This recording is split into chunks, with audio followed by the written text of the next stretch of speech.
পুরো crypto market কিন্তু suffer করতেছে এবং এই সময় কিন্তু বিটকয়েন অনেক বেশি ডাউনফলের দিকে যাচ্ছে এবং এর কারণ আছে। আপনারা দেখবেন যে ইকোনমিক্যালি কিন্তু বিটকয়েন অন্য আদার্স ফরেক্স শেয়ার এই মার্কেটগুলোর সাথে কিন্তু কানেক্টেড এবং সেখানে যদি আমরা দেখি তাহলে আপনারা দেখতে পাচ্ছেন যে S&P 500-এর মতো একটা মার্কেট ক্যাপ সেটা কিন্তু ক্র্যাশ করছে অ্যারাউন্ড 1.2 ট্রিলিয়ন, যেখানে পুরো বিটকয়েনের মার্কেট ক্যাপই এরকম 1 পয়েন্ট সামথিং ট্রিলিয়ন। সেখানে S&P 500-এর শুধু ক্র্যাশ করছে 1.2 ট্রিলিয়ন, যেটা মার্কেটের উপরে ডিরেক্ট প্রভাব ফেলতেছে। যদি আমরা আরও দেখি তাহলে আপনারা দেখবেন যে ইন্টেলের মতো যে কোম্পানি সেটা অ্যারাউন্ড 27% ডাউন গেছে, অর্থাৎ এর যে ডিরেক্ট ইনডিরেক্ট প্রভাব সেটা ক্রিপ্টোতে পড়তেছে।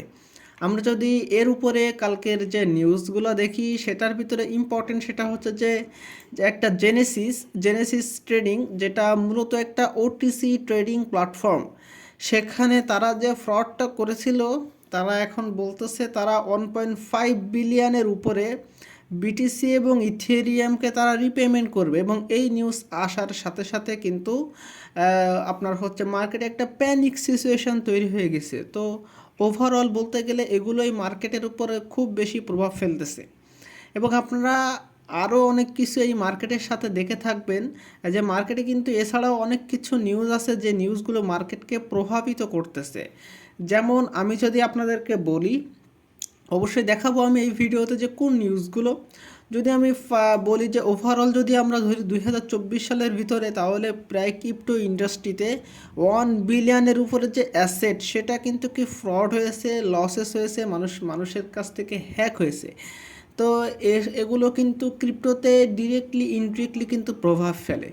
যদি আমরা বলি যে আপনারা যদি দেখেন যেটা এমটি গক্সের যে নিউজ, যেটা তারা যে রিপেমেন্ট করতেছে তারা কিন্তু অলরেডি রিপেমেন্টটা এন্ড করে দিয়েছে এবং এর ফলশ্রুতিতে আমরা যদি দেখি যে রিপেমেন্ট এই যে এমটি গক্সের যে ইন্ডাস্ট্রি আর কি, এমটি গক্সের যে এক্সচেঞ্জের যারা যে কমিউনিটিতে আছে তাদের উপরে কিন্তু কেস করবে যে মনে করেন যে বিক্ষুব্ধ একজন ট্রেডার তারা।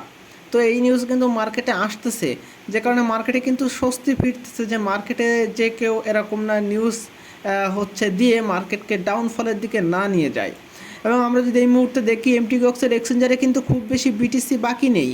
আপনারা ক্লিয়ারলি দেখতে পাচ্ছেন এখানে 32,000 প্রায় 33,000-এর মতো বিটিসি আপনারা তাদের ওয়ালেটে এখনও আসে এবং তারা কিন্তু এটাকে এন্ড করে দিয়েছে রিপেমেন্টে। কিন্তু সেই সময় ভাই ক্যান করতে হলো। আর এখনই বা এই যে আবার যে একটা আমরা নিউজ দেখতেছি যেটার নাম হচ্ছে জেনেসিস ট্রেডিং, তারাই বা কেন এই মুহূর্তে আবার তাদের ফ্রডের যে রিপেমেন্ট সেটা এখনই কেন দিবে? বুঝতে পারতেছেন একটা পরিকল্পনা যে সবাই এই মুহূর্তে আপনার তাদেরকে ফ্রড যে রিপেমেন্ট সেটা চিন্তা মাথায় আসতেছে।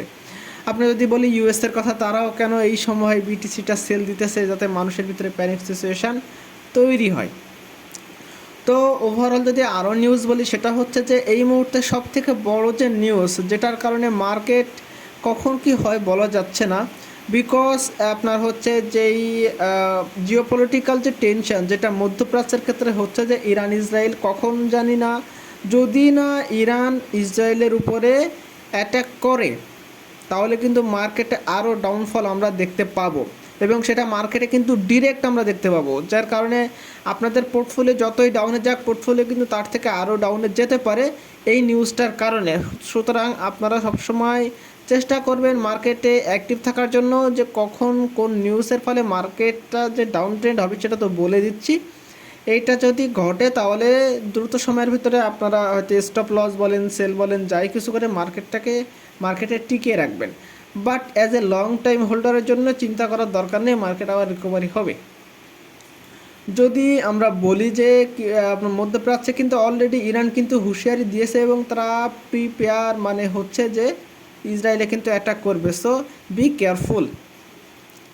নেক্সট যদি আমরা বলি যে মার্কেটের জন্য আরেকটা একটু নেগেটিভ একটা ইফেক্ট, সেটা হচ্ছে যে ব্ল্যাক রক সোলানার ইটিএফ যে প্ল্যান সেটাকে কী করে দিচ্ছে, একেবারে আপনার হচ্ছে নো করে দিয়েছে। এর বেসিক্যালি কারণ হলো তারা বলতেছে যে সোলানার যে ডিমান্ড সেটা লো এবং কিছু টেকনিক্যাল ইস্যুস আছে যে কারণে তারা মানে ব্ল্যাক রকের মতো কোম্পানি তারা ইন্টারেস্টেড না এই মুহূর্তে সোলানার ইটিএফটাকে নিয়ে।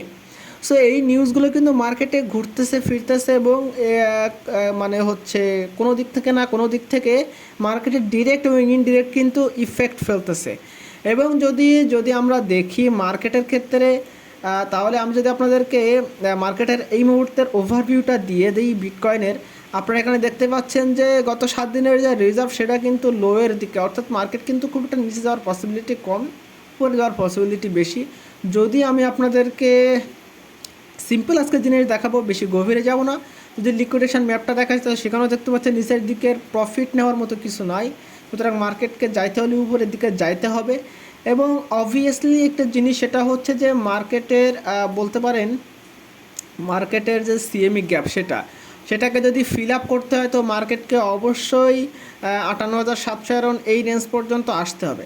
এবং এটা কিন্তু এই যে গ্যাপ এটা কিন্তু এখনকার গ্যাপ না, এটা হচ্ছে যেই সময় মার্কেট উপরের দিকে যাচ্ছিল আর কি, যখন মার্কেট 53,000 বা ওই রেঞ্জ থেকে মার্কেট বটম ক্রিয়েট করে উপরের দিকে যাচ্ছিল তখনই আপনার এখানে একটা গ্যাপ তৈরি হয়েছিল এবং এই গ্যাপটা কিন্তু ফিল আপ না করেই কিন্তু মার্কেট লাগাতার কিন্তু উপরের দিকে গিয়েছিল হায়ার হাই ক্রিয়েট করে।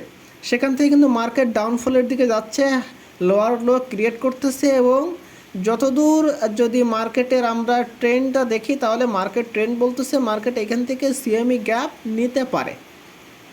তো এই ছিল ওভারঅল, বেশি কিছু ডিটেলসে গেলাম না, বাট আপনাদেরকে একটা কথা মাথায় রাখতে হবে, বিটকয়েন অ্যাজ এ ফাইন্যান্সিয়াল একটা মার্কেট, এখানে মানুষের অর্থ জড়িত, সুতরাং এটা একটা কি অর্থনীতির একটা এরিয়া। সুতরাং যেই মার্কেটগুলো আছে যেমন ফরেক্স মার্কেট বলেন, তারপরে শেয়ার মার্কেট বলেন, এই মার্কেটগুলো কি অর্থনীতির একটা কি চালিকা শক্তি।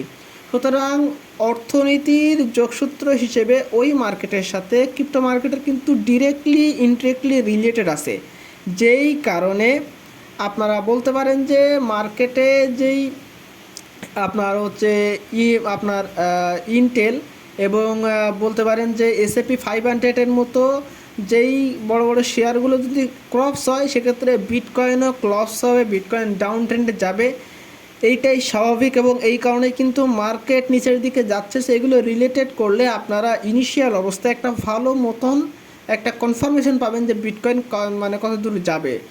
সেই ছিল ওভারঅল আমার আজকের ভিডিওর ইনফরমেশন। যদি ইনফরমেশন ভালো লেগে থাকে অবশ্যই আমার চ্যানেলটাকে সাবস্ক্রাইব করবেন যারা এখনও পর্যন্ত সাবস্ক্রাইব করেননি, এবং অবশ্যই ভিডিওতে লাইক কমেন্ট শেয়ার অবশ্যই করবেন, পাশে থাকবেন। আমি নেক্সট ভিডিওতে ইন ডিটেলস সব কিছু আলোচনা করব এবং চেষ্টা করব ডেইলি যে নিউজগুলো মার্কেটকে ইফেক্ট ফেলবে সেই নিউজগুলোকে কভার করতে, বিটকয়েনের প্রাইস আপনাদেরকে লাগাতার একটা আপডেট দেওয়ার জন্য, সাথে অল্টকয়েন মার্কেটের আপডেটও নিয়ে আসবো।